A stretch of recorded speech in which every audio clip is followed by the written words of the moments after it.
I guess it's 4 o'clock, and so we will start the session on time. There are around 40 registrants. They will join as per their time, so we won't wait. We'll start on time, ma'am. Okay, sir. Hope it's fine. Okay. Good evening, everyone. It's so happy that we are back with yet another session on as part of this Spectratix Knowledge Series. By now, most of you might be knowing that we conduct this Spectratix Knowledge Series every Saturday, where we have experts from different fields coming and sharing their opinions on the latest happening around pharmaceutical industry and with respect to both academics and industrial perspectives. The aim of this series is very simple, that we want to have a good interaction between academia and industry, so that we are able to utilize the research opportunities that may exist. And so we have around 950 plus participants, or there are who have registered for the WhatsApp community that we have created. And in this there are multiple topics that come up during discussion, and one such topic is this in today's session. And for today's session we have Dr. Alumuri Satyanarayan, and she is the department. She is with the Department of Pharmacology, Bharati Vidyapit, which is the deemed to be university with Pune College of Pharmacy in Pune, Maharashtra. She has a total experience of more than 21 years, and she is very actively involved in research in terms of validation of your traditional medicines for the treatment of Alzheimer's related neurodegenerative diseases, inflammatory and metabolic diseases. So she is a very eminent personality. She has published more than 76 research papers in both national and international journals, with a cumulative impact factor of 87.8, which is a very high number. And with respect to H index, it is around 18. She has completed 3 major research projects. 2 major research projects are going on, and there are around 23 collaborative research activities with the industry, which add up to an amount of around 2.3 crores. She has been awarded with multiple awards, including the Career Award for Young Teachers in the year 2012 by All India Council of Technical Education, New Delhi. She also won the APTI Pharmacy Woman of the Year Award in 2024. She has also has many Best Publication Awards and Best Research Awards in the Apticon Pune 2014, and also the International Symposium on Pharmacology, which was held in 2018 in Pune. And also she was awarded the best or overall best oral paper international during the international conference on the validation of traditional medicines, which was held in 2019. She is a member of Board of Studies of Bharati Vidyapit, Pune, Indira University in Pune, and also Modern College of Pharmacy, Pune, along with Vishwakarma University, Pune. She has guided more than 60 postgraduate and around 6 PhD research scholars, and she also serves as an editor with the Journal of Young Pharmacists. She is also a section editor with Pharmacogny magazines, and also she also serves as the PhD reviewer with many various universities across India. I'm really happy that ma'am accepted our invitation to be a speaker in during this session. So without taking much time, I invite ma'am to share her opinion on this crucial topic. Ma'am, you can start with your presentation. Thank you so much for joining the session first and foremost. Yeah, thank you so much, sir. Thank you for providing this wonderful opportunity in this afternoon to share our work along with the students of pharmacy. And I hope this will be helpful for the students. I will share my screen. Just 1 minute.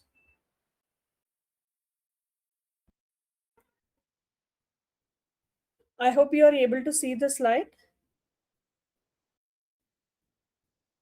Yes, ma'am. Yes. So the slides are moving. If I Yes, ma'am. Yes, ma'am. Yes, okay. So, good afternoon once again. So, we are here today to discuss about the role of preclinical screening in drug discovery process.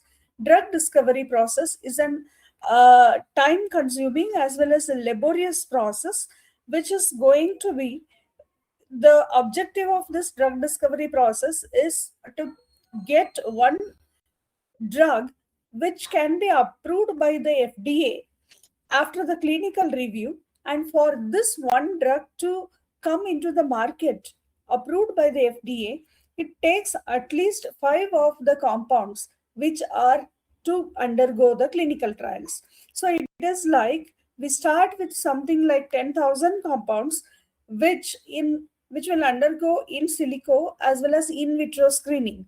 Out of this 10,000 compounds which is undergoing in vitro and in silico screening, only 250 compounds become promising and they enter the preclinical.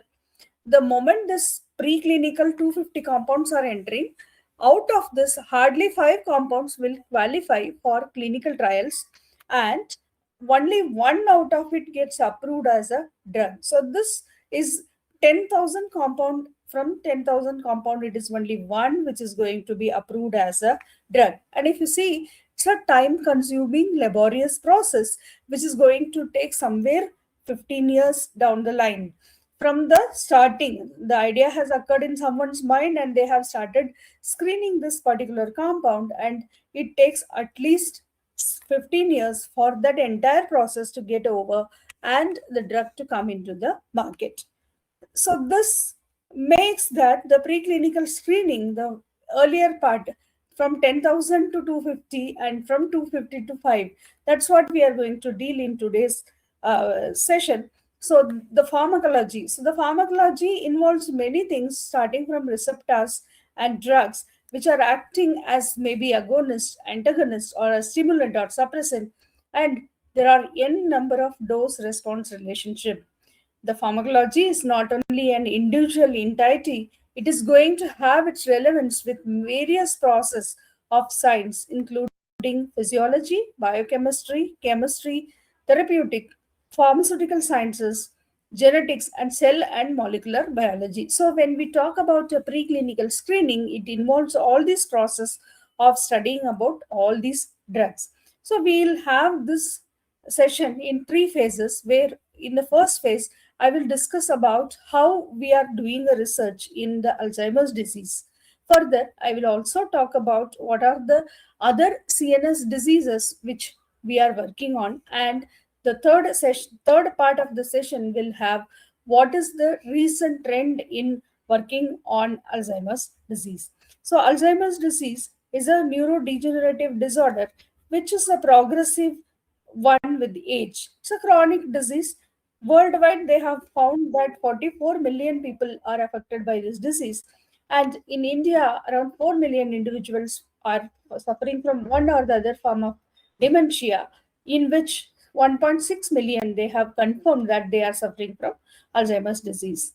The risk factors of Alzheimer's include 3 risk factors: genetic, environmental, health, and lifestyle factors. So, when we talk about the genetic factors, it is the amyloid precursor protein presenilin 1 and presenilin 2, apolipoprotein E4, and Down syndrome. These four are the ones which are main reasons as genetic factors. So 5% of Alzheimer's disease is found to be genetic, whereas 95% of Alzheimer's disease is considered as sporadic. So this sporadic cases, what may be the reason? The second important aspect is the health and life factors, where diabetes, heart disease, high blood pressure, mentally and physically being inactive, diet, aging, all this contributes to the Alzheimer's disease. Whereas in environmental factors, someone who is getting exposed to the heavy metal, air pollution. So today, when we are talking about air quality index, we may not think about uh, Alzheimer's disease, but even our synaptic plasticity has a direct effect with the air pollution. Head trauma during some accident or anything, as well as even meddling with the neurotransmitters by smoking or alcohol misuse. All these environmental factors also prove as a risk for the Alzheimer's disease. So, what are the clinical signs of Alzheimer's disease? The first and foremost, we all know that there is a loss of memory.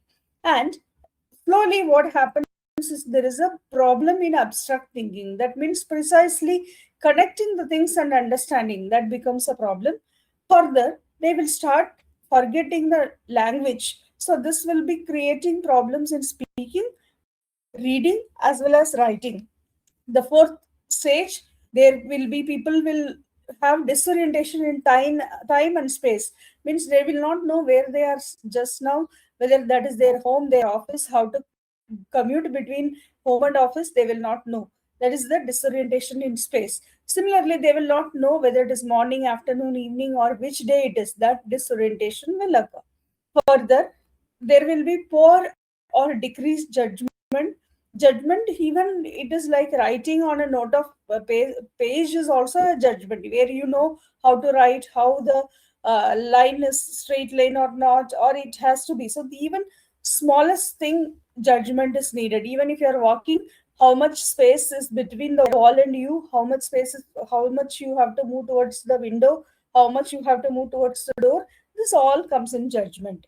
As well as they will have difficulty in doing simplest of the task, and they will not be able to corroborate their thoughts. They cannot think elaborately, so they will have difficulty in thinking, as well as there will be a drastic behavior change which can occur. So all these things, even they will forget about their own relatives. It may be their own son, daughter, they will not remember that person's. So that's what is the clinical signs of Alzheimer's disease. When we talk about hypothesis, when we talk about drug discovery, we should know always the pathophysiology behind any disease. So the hypothesis here is the cholinergic pathway is the one which gets most affected. The loss of cholinergic neurons is a major reason for the cognitive deficit in the Alzheimer's disease. So there are 4 drugs which are used in treatment of Alzheimer's: rivastigmine, donepezil, galantamine. So here, this 3 drugs are from the cholinergic hypothesis. Out of the 4 drugs which is used, all these 3 drugs are from the ACHE inhibition. That means it is going to increase the cholinergic cholinergic neurotransmitter. The second hypothesis is amyloid cascade hypothesis. I hope the cursor is seen. If I move the cursor, is it seen, sir, the mouse? Yes, it's moving. Yes. So this is how the processing of amyloid, this is the APP. This is called as the amyloid precursor. So how the processing has to happen, it has to snip in this part. You can see here, the snipping will carry this moiety. The beta moiety will not be segregated. Instead, it will be taken along with the splitting, and followed by this, there will be processing of it. This will be P3, which is the soluble fibrils which are formed. Whereas when we talk about the amyloidogenic pathway, instead of this alpha secretase, so alpha secretase is the enzyme which has to process this, followed by gamma secretase. But in this case of amyloidogenic pathway, it will be the beta secretase. The beta secretase will start acting instead of the alpha secretase, leaving this sort of a phenomenon separate. So when this is followed by the beta secretase followed by gamma secretase, then there will be formation of A beta fibrils. So this A beta amyloids will, these are insoluble in nature, in contrary to the P3. P3 will be soluble, so it gets diluted and it gets removed out of the system. Whereas this A beta will start getting accumulated because of oligomerization, and this accumulated ones are insoluble in nature. So this is the second hypothesis, which says that amyloid beta accumulation is the reason for the Alzheimer's disease. There is the other third hypothesis, which is called as the tau hypothesis. So what tau hypothesis says? This says that can see this. These are called as the, you see this, the neuron, the structure of the neuron. So this is the connection which is going to bring, you can see the cell body, and then the dendrimers and the axonal terminal. So this axonal terminal from the cell, it has to send the message. It can be glucose, it can be amino acids, or even it can be the neurotransmitter which is getting transmitted. So these are made up of what? These are made up of microtubules. These microtubules are combined or bound. You can see it looks like a bead, right?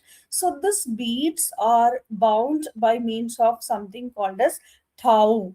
So this tau get hyperphosphorylation. So when there is a hyperphosphorylation of tau, the tau becomes the H tau or P tau. So when there is a hyper phosphorylation of this, what is going to happen is this tubulin, this is what is called as tubulin, which gets bound by means of, this made of tubulin network. It's like a skeleton of the nerve, and this tubulin binding is done by what? H tau. But when there is a hyperphosphorylation of this, then what will happen? The H tau, which is supposed to bind the neuron together, will start getting removed. There will be formation of helical filaments, paired helical filaments. So you can see this binding units are coming out of it, and they become paired helical filaments, and this becomes the neurofibrillary tangle. You can see that there is rupture of this cell body as well as the axon which is happening, so that what is going to happen at this stage, the neurotransmitter, the glucose, which is supposed to be traveling from here to here, doesn't take place. Over a period of time, when there is no such connections are not established, then what happens? You can see this, they change their shape and they start clogging together, making it as a neurofibrillary tangle. So this is what is the next hypothesis. The fourth hypothesis is about the inflammation. So when anyone is having Alzheimer's disease, when it is healthy neuron, there are number of Burden granules which are getting they are getting removed from the axon. When this is called as the axonal varicositis.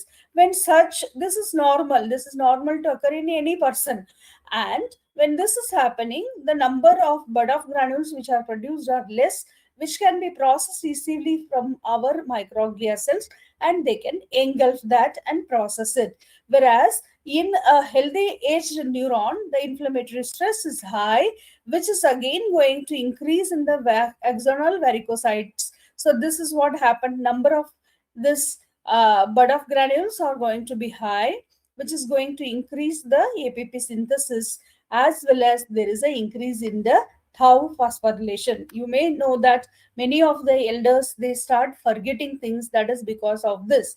But then this is not the beginning of Alzheimer's. Where Alzheimer's begins is the microglia cannot process this aged neuron, whatever it is producing, it is not able to process the budding, and that is what is the pathological step of it, where the microglia gets primed and it is no longer taking up this budding, and further this leads to the axonal leakage, and there is a impairment of the clearance of dystrophic neurons as well as the debris. So all these things lead to caspase activation and cell death. So this is how is the next pathway, which is the inflammation hypothesis. There are also further hypotheses on oxidative stress, which is going to deal with the copper, ferric, and zinc metal ion imbalance. Acetylcholinesterase, we have already seen, amyloid aggregation as well as we have seen. So all these contribute, and it is going to cause oxidative stress, which leads to the neuronal death. So this all leads to what? Cognitive impairment. Cognition is something which we learn as well as we process. So when there is a cognitive impairment which is going to happen in the Alzheimer's disease, the pathogenesis may be any of the five. Whatever we have seen so far, I have compiled it as a single one where there is a improper processing, as well as there is formation of neurofibrillary tangles, there is inflammation, neuroinflammation, there is microglial dysfunction where the microglia cannot process it, as well as the dysregulation of calcium or any ion, metal ion, which is going to lead to Alzheimer's disease. There is one more important thing which is called as GSK, glycogen synthase kinase receptor. So this 3 beta, so this is also having a major role in case of Alzheimer's disease, where it is going to activate the gamma secretase and it is going to activate the base enzymes. So as the result of it, it is going to encourage the formation of neurofibrillary tangles. So even if we can get, they have also found that in case of neurofibrillary tangles, both in amyloid as well as in the hyperphosphorylated tau protein hypothesis, this has a role where GSK3 beta overexpression is going to destabilize a microtubule and it will cause the hyperphosphorylation of the protein. We also know that the GSK3 beta will also act upon the inflammatory pathway, and there is also neuroapoptosis which is stimulated by means of this GSK3 beta. So this makes that GSK3 beta. So what we saw many targets, and in that we have found what is the sub target which is helpful in, which can be of help in case of Alzheimer's. So what are the current treatments which are available? We have already seen about donepezil, rivastigmine and galantamine. So these three are the acetylcholinesterase inhibitors, and then we have the memantine is the NMDA receptor antagonist, which is going to reduce the activity of glutamagic system. So these four drugs are widely used so far, whereas aducanumab, which is approved in the year 2021, and lecanemab, which is approved in the year 2023. So these two drugs are the newer drugs, but they are with the warning that aducanumab and lecanemab, because they are going to alert the immune system as well as hypersensitivity reaction, as well as there are fatal uh, hemorrhage in the brain. All these things have put a warning that it has to be withdrawn as soon as there is any adverse effect. So they are critically monitoring the use of this drug as well as the adverse drug profile. So that is one important thing when we talk about the drug discovery, why we have to choose a disease based on the drug discovery. So this is the paucity, this is the problem today. If we have to do the drug discovery process for decreasing the body temperature, no, even our paracetamol can do that work very beautifully.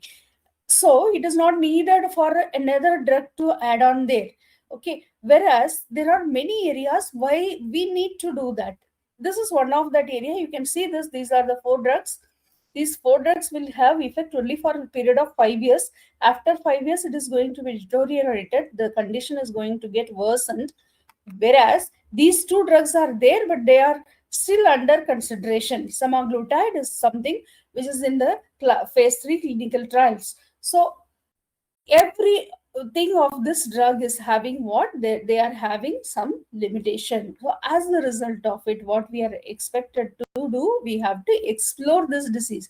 So if someone is doing a study, when they select their topic, it is just it has to be justifiable, where there will be research gap. Even today when people are working on analgesics and anti-inflammatory, we should give some thought whether we really need analgesic and anti-inflammatory, because the existing drugs are having a very specific role and they are very well explored, as well as their data is very good.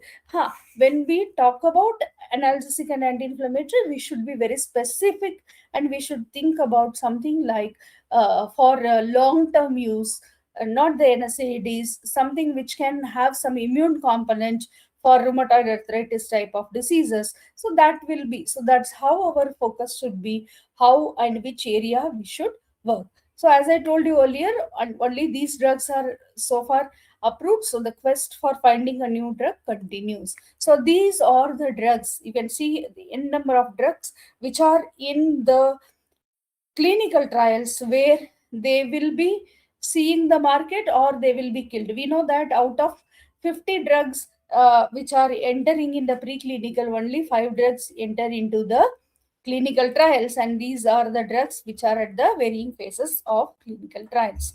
With this, we are going forward to look out what are the animal models. So we have understood that there are disease, what is the pathophysiology, what is the target of the disease, then why we should work upon a disease, what is the rationale behind, or why we need a new drug to target a specific disease. So after discussing that, we are identifying whether this can be mimicked in a animal model. So see, that is next important aspect. When we talk about preclinical studies, when we talk about the animal studies, it is going to be, you have to make sure that whatever you are developing, the animal model, it should mimic human disease. It should have the pathophysiology which is as per the human disease, as well as it should have this uh, uh, signs and symptoms whichever is produced, that should also mimic the human disease. So there are various models like mutated tau model, mutated app model, as well as mutated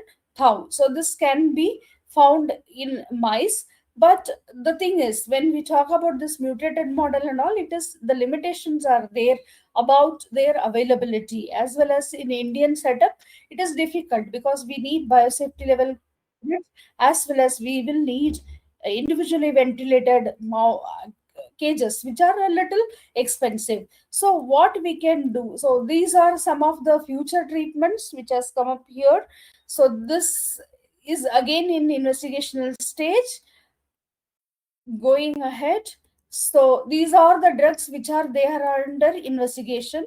So going ahead about the preclinical research, we are targeting what? We are targeting the senile plaques, where we will be inhibiting the beta amyloid getting accumulated as plaque. So this is one thing. Second thing, we will also stabilize the microtubules so that to avoid the tau formation. So we have seen the summary of targets what we can use, and emerging drug targets are these, which are ubiquitin, chaperonins. So these are all targets which are going to be, these are molecular targets. So we can identify those molecular targets as well. So as I told you, in animal models, when what we have studied, what we have done in our labs, we have used the Sprague-Dawley rat or the Vista rat. Both the rats have been found to be having effect. So we have procured this Vista rats, and we have grouped the animals. The animal grouping, whenever we do for preclinical studies, we should have one normal control group. So what is this normal control group? So this normal control group is something what will behave as normal. You should know what is normal. That's when you can observe what is the abnormality which is happening. We have also kept one more group, which is vehicle control group. Again, this is normal group, but it is treated with the vehicle. The third group, what we have is AD control. AD control is the Alzheimer's disease control. I will tell you how we have induced Alzheimer's disease in these animals. And AD vehicle control, these are Alzheimer's disease animal, but they are given with vehicle. Standard drug treatment, and then we have investigated our test drug. Our test drug had two mode of giving the drug. One is oral and the other is nasal. This is one of the traditional medicine. The papers of this has been already published. I'll show that publication as well in a due course of time. So the induction is done using the trimethyl-tin. Trimethyl-tin is a compound which acts as the neurotoxin, and it causes the damage to the cholinergic neurons, as well as it is going to cause oxidative stress. So this is one model. The second model what we have is beta amyloid induced neurodegeneration. So beta amyloid, we just saw there is accumulation of A beta fibrils, and this is going to cause the plaques, A beta plaques. So this amyloid beta plaques can be induced by injecting them externally. We are going to inject this into the brain of the animal, which is called as the intracerebroventricular injection. As well as there is one more model where we can give bocadic acid. Well, this bocadic acid is going to decrease the uh, protein phosphatase 2. So this is an enzyme which is responsible for the phosphorylation. So it is going to increase the hyperphosphorylation of the tau protein, and tau fibrillary tangles will be formed because of the okadaic acid. So you can induce the animals with any of these three. As well as there are many models like aluminum chloride inject induced models are also available. We know that we are using aluminum a lot. We are using olden days they used to use aluminum in cooking also, but nowadays the use of aluminum is in cooking has gone down. Number one. Number two, we may think we are not using aluminum, but the where we use actually aluminum is the cookers, the food cookers what we cook in is aluminum. So when we know that 55 days when rats are going to consume this aluminum, it is going to Alzheimer's, cause Alzheimer's. So we should know that we also pose a risk when we are using the cooking utensils as aluminum. Even for that matter, when it is a bigger cooking, means large scale cooking, there also people use aluminum, that has to be avoided. Further, where we use aluminum, where we get aluminum is the foils. We think that the food, when it is covered with aluminum foils, they look good, right? Even there are many people, the foils are available in the market, right? They will be rolling their rotis and chapatis in that aluminum foil and bring it, because one more extra dabba is not needed. But we should understand that it is having a serious risk of inducing neurodegenerative diseases like Alzheimer's. So, what we will be doing in induction, we are going to induce on day one with trimethyltin or beta amyloid or okadaic acid. So, which are the groups will be given? Except for the normal control and vehicle control, all other groups will be induced. After induction, we will wait for a period of 7 days for the recovery of the animals, because when we are doing intracerebral ventricular injection, it is just a surgery where you are going to use the stereotaxic apparatus and you are going to cut open the skull and inject the thing. So you have to wait for the recovery of the animal. After recovery, you can give either the standard is memantine. In this case, we can use donepezil also as standard. In some of our studies, we have used donepezil also as standard, and the test compound will be given to the test groups. After this, you can see this 8 to 37, almost for 30 days we have given the treatment, and then the animals are subjected to the behavioral parameters, and the animals are sacrificed and the brains are isolated for various biochemical as well as histopathological analysis. So, what are the behavioral parameters we have done for these Alzheimer's? The first and foremost thing what we have done is Morris water maze. So, we know that in case of Alzheimer's disease, it is the spatial memory which gets affected most. The first and foremost symptom to appear is the spatial memory.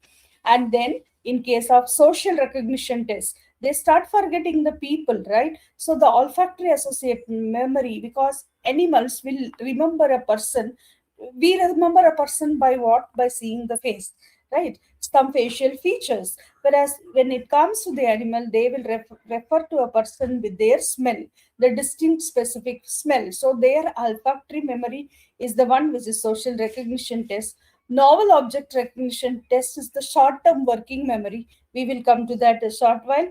Nestlet's behavior is their general working memory as well as spontaneous locomotor activity to check the locomotion. So as I told you, this is what is the stereotaxic apparatus. This is the apparatus. This is how the apparatus looks like. And if you see this, this is the animal. You can see this. This is where the you can see we will anesthetize the animal. We used to generally use propofol and xylazine.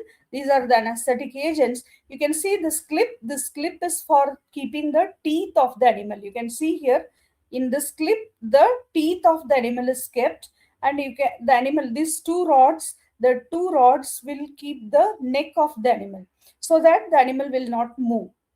And when we do this, these screws are there so that to fix the animal, right? So when we do that, what we can know is this is called a stereotaxy. Why stereotaxy? Because these are going to give measurements. What are the measurements? You can see 1, 2, and 3 screws, and these 1, 2, 3 screws are the ones which are going to tell how depth we are going to inject, where which axis of the bregma we are going to inject. So when we see about the animals, you will know that there will be, when we cut open, you can see this opening has already happened. So this cutting open of the skull, when we do that, you will identify the bregma is like some joining between two layers, so it will look like a plus sign. So this the middle dot of the plus sign is what is the bregma. And there are coordinates given. There are uh, Paxinos and Watson. It's a atlas. Atlas for you have atlas for your globe, right? So when we say some coordinates, longitudes and latitudes, that means one particular place of the Earth. Similarly, they have given coordinates at what should be the anterior, what is the posterior, as well as lateral, so we can identify the area. We are going to inject it in the hippocampus, so we can identify the hippocampus with that. And this is the actual photograph taken in our lab, where they will be injecting. You can see the syringe, it is Hamilton syringe, which is a micro syringe. So we can inject microliters of fluid into the brain. So after this is done, we use for drilling the skull, we use the dental drill, not the ones which are used now, but in olden days they used to have a manual dental drill. So we use that to put a hole in the skull. Similarly, we use dental cement to seal the skull as well, so they will be fixed. And imagine we have to do the surgery after that, at least for 50 days sometimes, or 40 days sometimes, the animal is going to be survived. So it has to be alive after the experiment is done. After this, we will do the suture of the skin. And nowadays we get advanced uh, material like stapler can be done for the, even now they are doing for human skin. As well as what we have adhesive glues, which are medicated adhesive glues also, which can be sticking the surface so that this animal will not have a wound. So this are the behavioral test I was discussing about. You can see here, this is the Morris water maze. You can see here there are visual cues, which are, there are some shapes, as well as there are some uh, uh, colors which are there here. So this animal, for the 5 days, it will be trained for what? You can see this is a Morris water maze. It is a one, it looks small here, but it is almost the length of a room, 150 centimeters in diameter. So that big, 150 centimeter is 5 feet. Okay, so this 5 feet is the diameter of this, and it is filled with water. And you will find that there is a small platform here present where the animal is there, right? So this rat is there, this is the platform. So what we will do, we will leave the animal anywhere, and it has to swim and find the platform and rest there, because animal don't want to do an exercise. No one wants to swim for longer period of time. So what it will do, it will go and rest on the platform. So when we are evaluating a spatial memory, what we are evaluating is whether the animal can reach the platform, and how long it takes to reach the platform, number one. And number two, what is the path length? You can see this line, this is captured by a software. We have a software attached camera. Okay, so this capturing system has captured that we can know the length of the animal which is traveling this as well. So this will say how much it has traveled, the path length traveled. I will explain in the next image in a more clearer manner. Further, you can see this is novel object recognition test. So there will be two objects which will be placed. We know that we have a mobile, we'll be using a mobile. Suppose we got a new mobile, obviously we'll keep the old mobile down and we will be exploring with the newer mobile. So this There will be two objects which will be kept for 10 minutes period of time. After that, the animal will be taken back to its own cage. After 2 hours, we will keep another new object instead of the older object. Now, what we will check, how long it is spending time with the old object, as well as how long it is spending time with the newer object. So that is the second behavioral test, which will say whether it is having short-term memory or not. If it is spending time with the old object itself, that means it is not remembering which is old and which is new. Further, if you see this, this is a rat what is under the study. This is a new rat which is called as juvenile rat. If you see the length of this rat and this length of this rat, this is smaller. So we introduce a smaller kid to the adult rat, and we see how the behavior is, whether this animal is able to, how long it is spending time in sniffing, because they explore each other by means of sniffing. After 1 hour of period of time, this will be removed after 10 minutes, and after 1 hour of period of time, the same rat is introduced again. So we are going to compare the first interaction as well as second interaction. In human being also, you know that initially we are very reluctant to be friends with someone, but once we interact, once we get to know that person, we will be very comfortable with that person, where we will immediately interact. So that time is also noted here. Here, this is the apparatus which is going to tell what is the speed of the animal, whether after you give the drug, whether the animal is increased its locomotor activity or decreased. Locomotor activity is the movement of the animal inside this cage.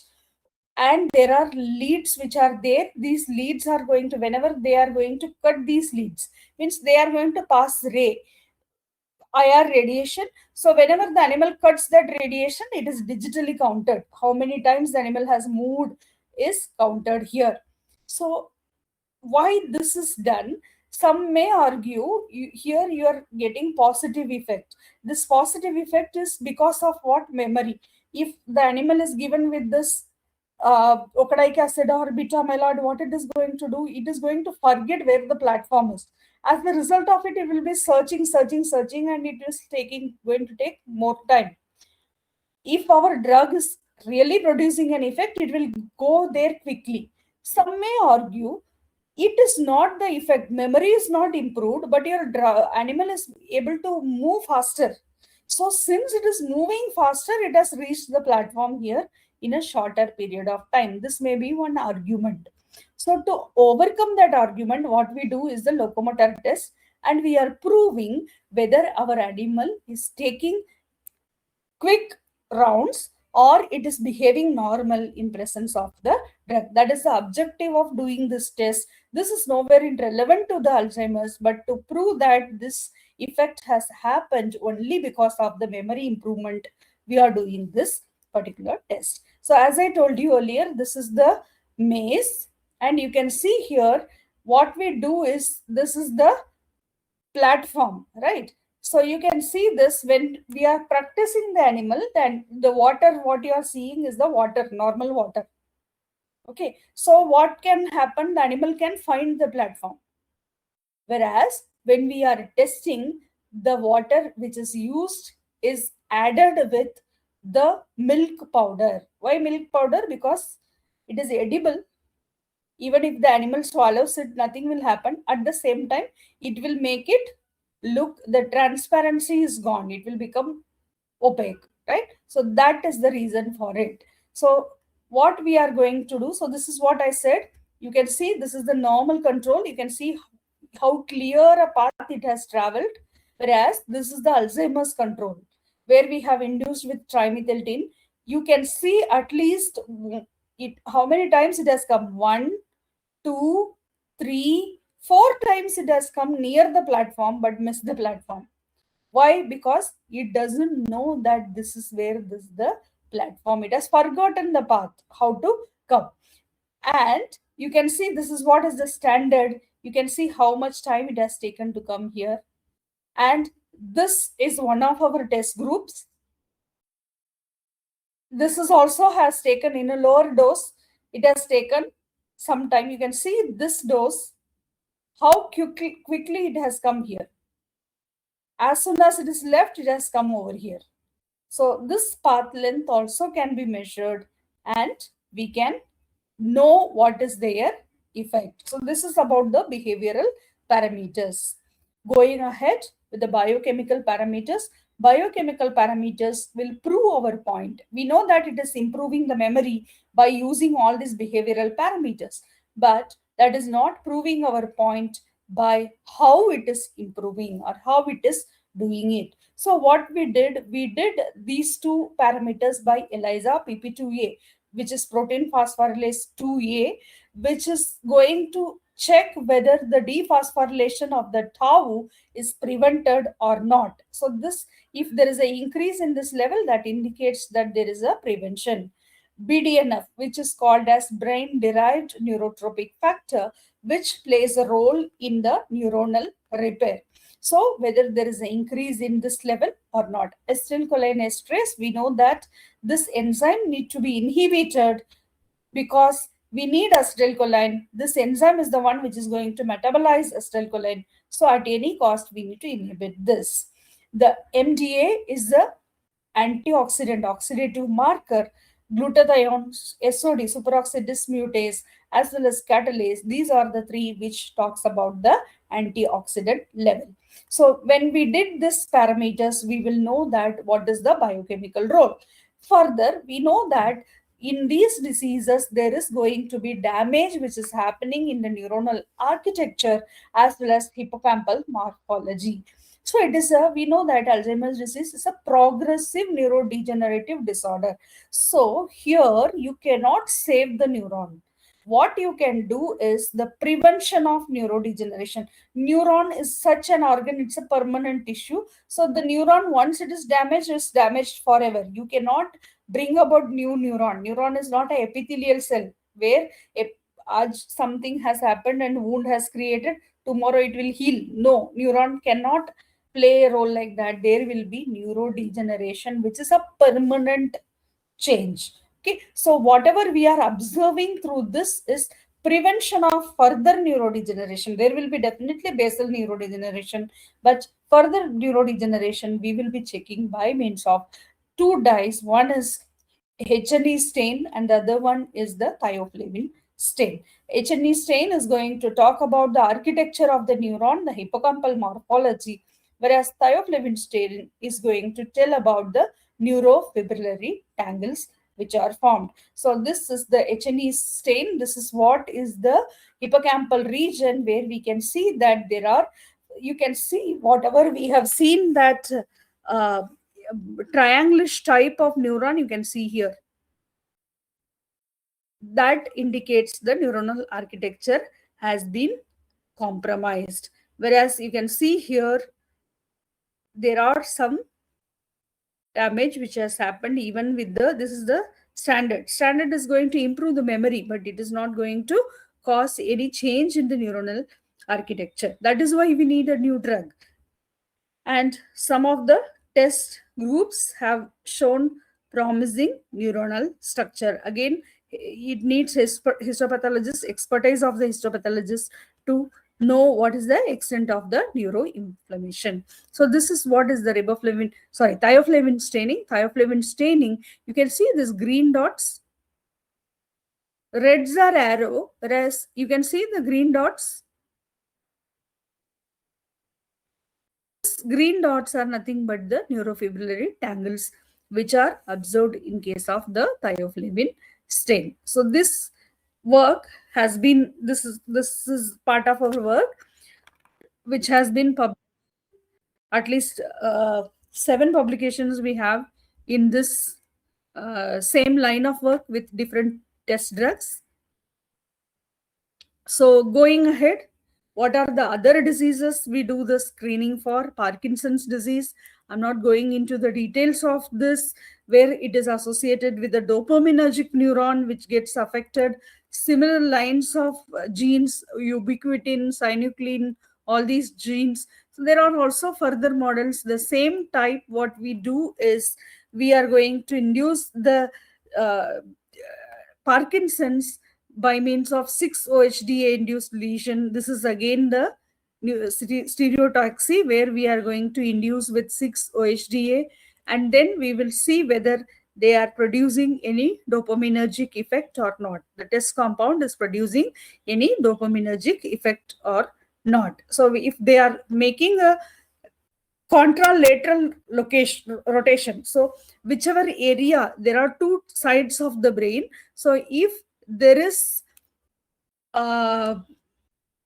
one side where we have induced that agent, after that when we give the drug, if it is suppose amphetamine will do what? It will cause direct release of dopamine. So when it is doing that, it is called as ipsilateral rotation. When drugs like amphetamine, when directly acting dopaminergics, will cause a ipsilateral rotation, whereas drugs like apomorphine, which will be indirectly giving dopamine high, so that will be causing a contralateral rotation. So these are some of the studies. This is haloperidol induced catalepsy. You can see that even you may have a pet, or even a child for that matter, you cannot make the child or a pet immobile. But when you give catalepsy induced by haloperidol, you can see that we have kept the animal hanging on the bar. It is just sitting here, and the bar, it is keeping its leg, but it is not removing. In general, it should remove, right, immediately rather, but here it is not removing because it has been induced with catalepsy. It cannot move it. It knows that it is just sitting like that, holding its hand, but it will try, but it cannot do. This is the typical sign of Parkinsonism, where movement will become in skeletal muscles. So this is one of the model. So this is the bar test for the catalepsy, how the animal will be standing there. So this further, what we have done is for the behavior despair swim test. So what is this despair swim test? The animal will be placed, this is also for swimming in a cylindrical vessel, cylindrical cylinder. Okay, so what happens is, when we are into some trouble, what we will do, we will try to get out of the trouble. But when we know that something is not going to change, then what we will do, we will accept our failure and we will not try. We become depressed. So this forced swim test or despair swim test is where the animal will be continuously doing what? It will be swimming to get out of that system, get out of the cylinder. You can see the water level and the height of the cylinder. It will be a huge gap. The animal cannot climb out of the system. So over a period of 5 minutes, we are going to observe this behavior, whether the animal, how long the animal swam, how long it stopped swimming. At one point, it will stop swimming and it will tell, okay, leave it. It will just do that movement which is required to make it float. That's it. It will not put a conscious effort to get out of it. Even you will be aware of with the elephants, right? Even the elephant is very small, they will be tying that elephant to a with a strong chain. After that, the elephant will become so huge, and even the elephant will become what?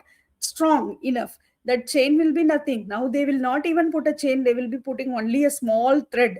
That thread is nothing for the elephant, but it will not try. It would have stopped trying long back, because something is in that brain that it cannot succeed. So the same happens with the animals also. It will stop swimming. Okay, so but if you are giving a drug like antidepressant, that will give it a energy, right? I should try, some motivation. So specifically this is happened with drugs like SSRIs, selective serotonin reuptake inhibitors, like fluoxetine, will give positive effect in despair swim test. Further, so this is what is the swimming. Further, learned helplessness, where again, when they are exposed to shock, then one situation they will stop trying to escape. So that is the learned helplessness test. The third one, you can see here, the tail of the animal is stuck somewhere and it is made to hang. This is tail suspension test. The animal is suspended. Again, which type of drugs will give a positive effect here? It will be the drugs which are noradrenaline receptor reuptake inhibitors. So they will be giving positive response to this test. So all these are models of screening depression. And Huntington's disease. You would have heard about Huntington's chorea, which is a neurodegenerative disorder. And this is again going to cause what? Gait abnormalities. Why it is called as Huntington's disease? Huntington is a scientist who found it. And then chorea. Chorea is what? Chorea is nothing but choreography, you say, right? So the dance-like movement which happens in the patient. It's not actually the dance, but their hand and legs, the skeletal muscles are dysfunctioning and it looks like a dance. So how we have done, again, we will be inducing with 3NP intraperitoneally. And you can see this, what we have analyzed here is gait analysis. So what is this gait analysis? We have, see this, each paw of the animal is given with one color, and we have observed the stride length and how much is the effective footprint. So this is the normal, how the stride length is. Whereas you can see the right paw. This is the left paws and these are the right paw. But here you can see how it is disorganized. The right paw, you can see they are not in a organized fashion in the bee. So this is the gait analysis which shows whether the person or the animal is following a normal gait or a distorted gait. So many parameters. So I told you about the video tracking system. So this is what is the video tracking system, what we have, which records the even Maurice water maze, all these mazes we do the recording using the video tracking system. This is about the alteration which has happened in case of the Huntington's chorea. So this is the damage which has happened in the area of brain. You can see that very clearly here. And these are the some of the treatments. So these are the histopathological alterations. So this is what we had approached so far. I'll take 2 more minutes of your time. What is the recent approach in the drug discovery process? The recent approach in the drug discovery process is like we have done for one of the virgin coconut oil is the first one, you will identify the target even before getting into the lab. So how do you do that? You use two of the important techniques. One is network pharmacology, where you will know about what are the targets of the particular disease and what are the targets which can, your structure of the compound, the compounds molecules which can address these targets, and you can form a PPA network and enrichment analysis. And once this network will give you the Swiss target database based targets used on the gene card and this GenNet, what you can do, you can apply this top 10 genes. So these top 10 genes is where your drug is probably working on this particular disease. So when you identify this, you can target only these particular 10 genes. Further, molecular dynamics, molecular docking, as well as the dynamics. You can see that there are, when we did the molecular network pharmacology, there are 10,846 leads which are there for the Alzheimer's disease. And when we saw that totally 112 targets are there for virgin coconut oil, and out of this 99 targets are in common. So this is the string analysis which we have done to identify these common targets. And out of this, we have identified the top 10 genes which can play a role. I told you we have done the BDNF. The BDNF is based on this target. GSK3 beta, that is based on this target. So we can know how, which of these targets will have an effect in the pharmacology even before going into the labs. And this active constituents, these are the 9 main important active constituents which are present in the virgin coconut oil. So what we have done the molecular docking of these 9 targets, and we have found some of the promising where it can be helpful. Yes. So based on that, then what we have done all these studies, what we have discussed earlier, and we have identified see, whatever targets we have seen, we have checked the TNF alpha, interleukins, PP2A, BDNF, as well as the gene expression of heat shock protein, MAP kinase, mTOR, ERNI, and then when we have identified their role and their increase and decrease based upon the treatment, we have identified that you can see this is the thioflavin staining, and we have identified what is the mechanism of action of this particular drug. So this level of work we can do in the preclinical screening using in silico, in vitro, as well as in vivo techniques. So these are some of the research, and this is the team. Many of us are working together almost from the, we started with this particular studies from the year 2014. Almost last 12 years, we are working continuously on this. Dr. Satyanarayanan, he is involved in the standardization. He's from pharmaceutical chemistry. He's involved in the standardization of natural products. Mainly, we are working on natural products because it is multi-target, can be addressed in a shorter, like one drug can act on multiple targets. That is possible in traditional medicine as well as the herbal products. And these are the PhD students. These all have completed their PhD on this particular topic. Some two of their PhDs ongoing, all others have completed. These are all my MPharm students who have worked on this Alzheimer's disease. With this, I would like to conclude. Yeah, thank you. Thank you all for the patient listening. Thank you so much, ma'am. That was really means the quality of work is superb actually, and especially when you are dealing with a disease like Alzheimer's or Parkinson, means we don't, as far as I know, the treatment is not means we don't have a finalized treatment yet. So as you said, means instead of concentrating on what you say or if or taking out efforts in terms of your PhD work or in general research work, concentrating on those topics which are already established.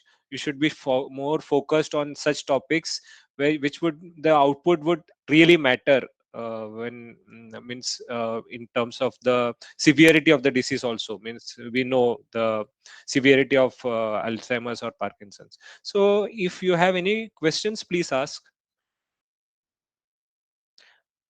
I was right about that, right? We don't have a specialized treatment for Alzheimer's and Parkinson's. Yes, sir. They are managing the treatment, that's it. But there is no cure, and cure cannot be possible as well. But even if we can manage the 15 years is the maximum time from the time of diagnosis to the time of death. So if we can lengthen that period, we can maintain the quality of life, then that can be of help. Means we are basically treating the symptoms, or because I have worked with donepezil and all, but not in, I don't know the exact mechanism with respect to the other drugs. Yeah, it is like, it is not only treating the symptom, we are working at the molecular level. So the symptoms like the cognition, the memory, all those things, it is obviously that is the symptom we want to improve upon. But at the same time, we are also trying to prevent the neurodegeneration, the progression of the disease we want to slow down, so that the patient gets a longer duration of time to live. And the ability of learning, memory, and cognition, all this will be evaluated. Those were the parameters which were evaluated, and that's what we have assessed, as well as the biochemical parameters, whatever the targets we have seen, no inflammatory pathway. So we have TNF alpha, interleukin. These are the inflammatory markers which we have assessed, which is decreasing. When it is decreasing, automatically the disease progression will get delayed. Further, we have also assessed about the PP2A, BDNF. So all these are the molecular which are going to work at the level of neuroinflammation as well as excitotoxicity. So these things are also antioxidant for that matter. All those things are going to have a role in the treatment or prolonging the disease progression. And that is confirmed by the histopathology. So that also states that the markers are less in number. So that means they are going to delay the disease progression. Yeah, someone has mentioned scopolamine induced Alzheimer's disease is also a good model. Yes, that talks about the retrograde amnesia. For amnesia, it's a good model, but it will memory. For memory, we can screen with scopolamine, but when it comes to neurodegeneration, it may not show a neurodegeneration. It will show only the Alzheimer's. Sorry, memory. Memory can be evaluated. Yeah, we didn't give any drugs to the normal group. Obviously, we will not. Normal is just for observation. When we compare two people, one is normal, the other is, today I'm normal, someone else is diabetic. So, what is my blood glucose level? That is the definition of normal. And what will be the other person's blood glucose level? Why we keep this normal group? Because unless until we keep the normal group, we will not know. There may be some environmental stress which has caused some changes. We will not know that. Okay, so that's why we need to keep the animals normal control also, and we will not give any treatment to this animal control, normal control group. Okay. Any more questions from anyone?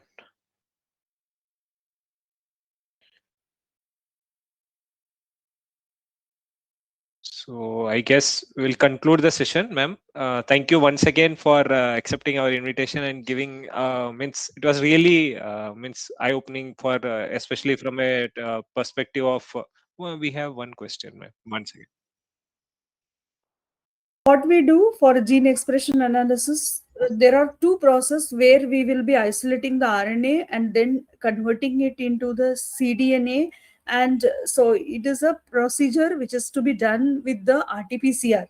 So reverse transcriptase enzymes are used. So it is purely a biotechnology experiment. What we do is isolate the hippocampal region, and we will be processing it for the gene expression studies. It is a biotechnological process. How it plays an important role in, yeah, we identified that specific target genes. So what are those genes? Which was heat shock protein, MAP kinase, mTOR. So this are the specific targets of Alzheimer's disease where the virgin coconut oil could play a role. That we identified by means of network pharmacology. So we have targeted those genes, and since those genes have a direct implication in the neurodegeneration, that's why we have taken that gene and we have checked its expression. Yeah, over to you, sir. Okay, thank you, ma'am. Can you give? Okay. Yeah, whichever is published, I can give a PDF of it. The virgin coconut oil is still in process. That part I cannot give, but I will give what is the overall to be done. Till the methods part I can give. So instead of I will be posting this on YouTube also. You can hear this instead of sharing the PDF because this is means as the work is still going on, we won't share it. So you can, if you want any specific, if you have any specific queries, I will direct it to ma'am. So that way we can work it out. So instead of sharing the document. So since it has been not been published, some part of it, as I understand, it has not been published. So thank you so much, ma'am, and also to each one of you, the participants who have remained patiently throughout the session. And we will be coming back with yet another important or interesting topic in the coming sessions also. Thank you once again to each one of you, and a very happy weekend to each one of you. Thank you, ma'am. Thank you, sir. Thank you for providing an opportunity to interact with all, as well as it was a nice session. Nice to be with you all in the afternoon today, and a happy weekend. Yeah, thank you. Thank you.